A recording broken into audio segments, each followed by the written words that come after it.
Now, since my antenna tuner had fallen, let's take a look at the battery that it uses. Now, the stock 817 comes with its own internal battery.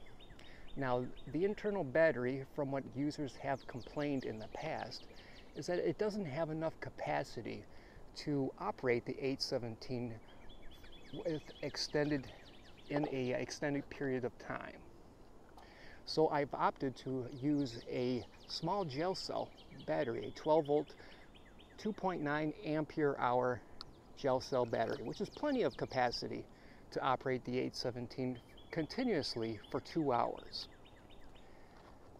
So since I caught one, let's go use it. Now, I won't go into detail on how to set up a dipole antenna. For that, I recommend that you take a look at my previous video, how to run a portable radio operations setup. In that video, it details on how to set up an antenna, your mast, and to operate your radio equipment while out in the field.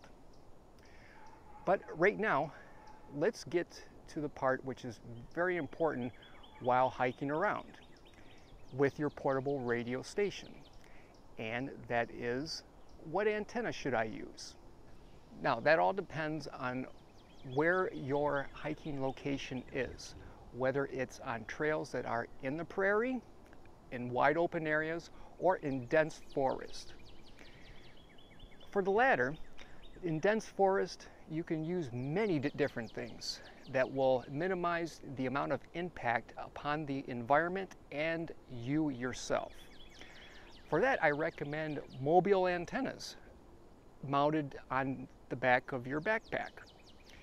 Or you can go the route of using magnetic antennas, magnetic loops, which are very small and they are very portable as well.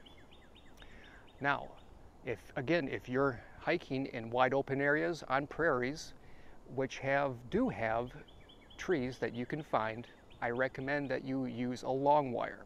You have plenty of space to use.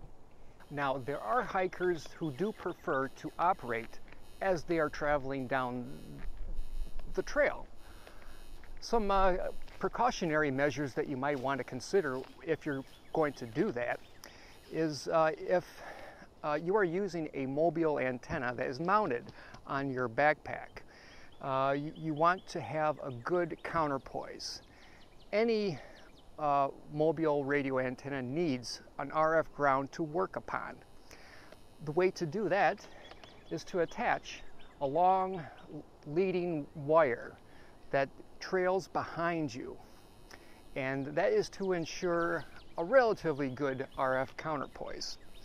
Another thing is to have the radio mounted on your chest, preferably somewhere up above high where you can pay attention to where you are walking and also pay attention to what is going on the radio. Now,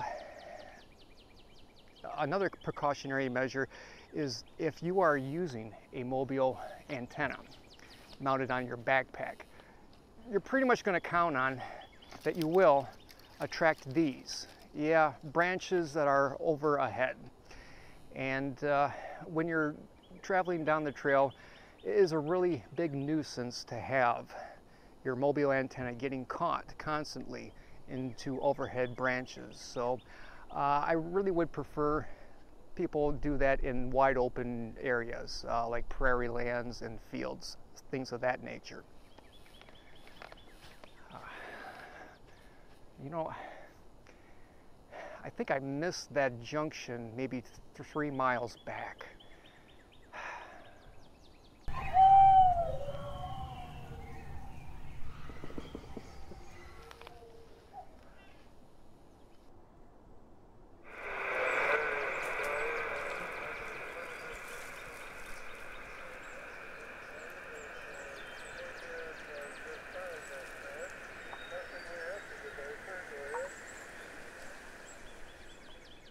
The mystery antenna that I was talking to you about earlier is this. Yes, it's the tree itself. Tree antennas have been experimented upon ever since the advent of radio.